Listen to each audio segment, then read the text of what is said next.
Download this code from codegive.com, link in the description below. Okay, let's dive into parsing Boolean values using argparse in Python. This can be trickier than it initially seems because argparse treats arguments as strings by default. We'll cover several approaches, explain their pros and cons, and provide comprehensive code examples.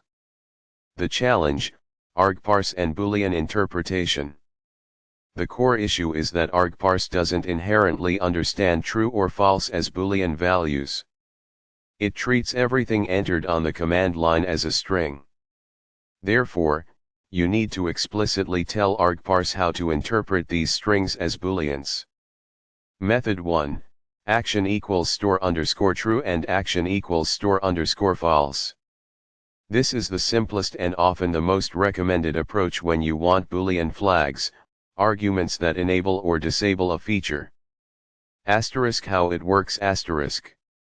Action equals store_true creates a flag that sets the argument to true if it's present and false if it's absent. Action equals store_false does the opposite, sets the argument to false if present and true if absent. Code example. How to run. Explanation. Verbose. If you include -verbose on the command line, args.verbose will be true. If you omit it, args.verbose will be false. -no color.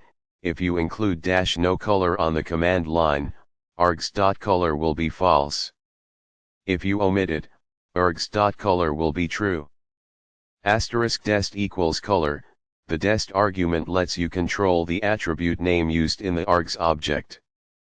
Here, -no color sets the value of args.color.